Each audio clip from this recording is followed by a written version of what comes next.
Lollywood industry ए Pakistan drama industry वो हर साल इतने सारे ड्रामा प्रोड्यूस करती है कि मतलब कोई इंतहा नहीं। एंटरटेनमेंट का बहुत अच्छा सोर्स बन चुके हैं पाकिस्तान ड्रामा, खासकर पाकिस्तान के अंदर और इंडिया, यूएई, नेपाल, बांग्लादेश कहीं पे भी ले लो।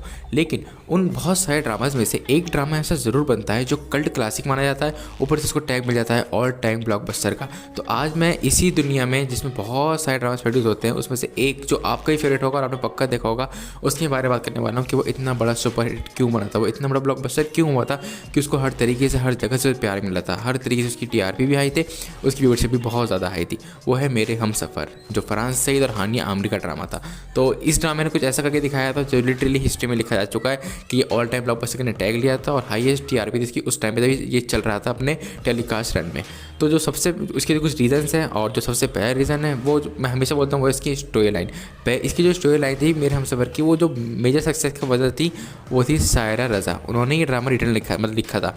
वो जो ड्रामा था वो जाहिर है एक ब्रिटिश पाकिस्तान लड़की पे दिखा रहे थे उसकी लाइफ स्टोरी, जैसे कि हाला, जिसको बहुत ज़्यादा दिक्कत आ रही थी अपनी ज़िंदगी में, क्योंकि वो हमारे टाइम से मतलब आज के हिसाब से बहुत ज़्यादा सीधी थी, बहुत प्यारी बच्ची थी। और हानिया आमिर की बात मैं आगे करता हूँ, लेकिन जो कैरेक्टर था वो बहुत ही अच्छा था, बहुत ही सीधा था। लेकिन उसको फिर रिस्पेक्ट मिल जाती है अपनी मैरिज, जब उसकी शादी हो जाती है हमजा से, और जो नरेटिव था वो बहुत ही ब्यूटीफुल तरीके से आगे बढ़ रहा था। जैसे कि उसमें रोमांस था, उसके अंदर सोशल इश्यूज़ थे, उसके अंदर बहुत सारे ऐसे कॉन्सेप्ट्स थे जिसकी वजह से ऑडियंस इंगेज रही, क्योंकि मतलब ऐसा कुछ था देखने के लिए जैसे लगता था कि यार ये हमारे घर में भी होता है, हमारी लड़कियों के साथ भी होता है, और कुछ ना कुछ ऐसा था जिसकी वजह से हम उस सीरियल से अपने आप को रिलेट कर पा रहे थे।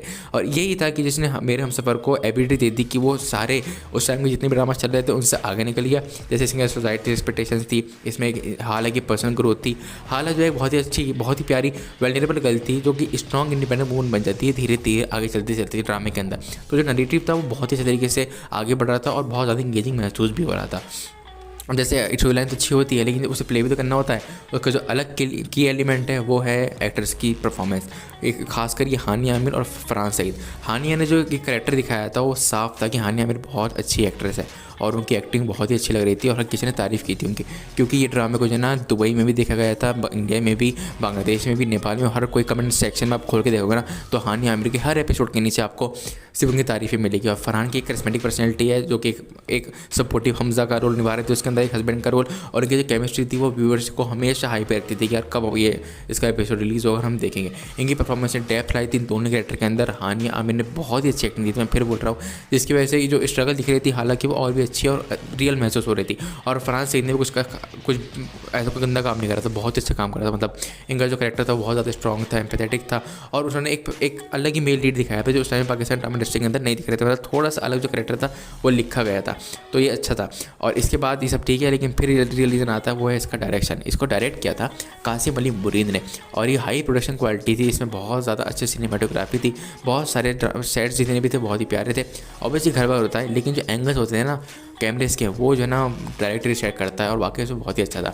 तो इनका जो इन्जॉयमेंट था वो और ज़्यादा बढ़ गया था क्योंकि हर सेट पर फ्रेम उसका बहुत ही अच्छा महसूस हो रहा था। कासिम अली मुरीद ने काफ़ी अच्छा डायरेक्ट किया था, इनके सीरियल्स चलते भी हैं यार। इनकी जो लाइटिंग थी, कैमरा एंगल्स थी, लोकेशन थी, वो ऑल द मैं बोलूँगा टॉप नॉच थी, बहुत ही अच्छी लग रही थी। और ऐसे ही लग रहा था कि यार ये करेक्टर से मैच ही हो रहा है जो बैकग्राउंड में हो रहा है। और जो लास्ट जो उसका रियल मेन रीज़न बनता है वो ये है कि जो ये इतना ज़्यादा फेमस हो गया था सिर्फ पाकिस्तान के अंदर नहीं, बांग्लादेश के अंदर, इंडिया के अंदर, दुबई के अंदर, वो था ड्रामे की एक्सप्लोरेशन। मतलब जैसे कि इसमें दिखाया था कल्चर फॉर्म दिखाए थे, सोशल थीम दिखाई थी, मतलब कैसे कैसे अपने ही लोग हमें धोखा दे सकते हैं। और जिसकी रेटिंग्स थी ऑल टाइम हाई थी, जाहिर सी बात है। और जो ड्रामा था उससे बहुत सारी लड़कियाँ, बहुत सारे लड़के रिलेट कर पा रहे थे।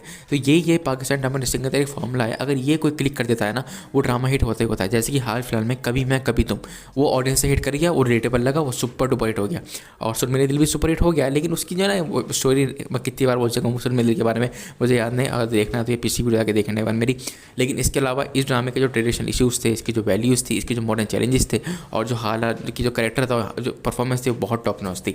इसकी वजह से बहुत सारे मीम भी बने, इसकी व्यूअरशिप ऑल टाइम हाई थी, इसकी टीआरपी बहुत ही हाई थी, और इसी वजह से इसको मिल गया स्टेटस ऑल टाइम ब्लॉकबस्टर का। और अगर तुम्हें देखना है कि बहुत जल्दी इतने बड़े सुपरस्टार कैसे हैं और कितने बड़े क्यों हैं वो, तो ज़रा इस वीडियो पे पर क्लिक कर लेना।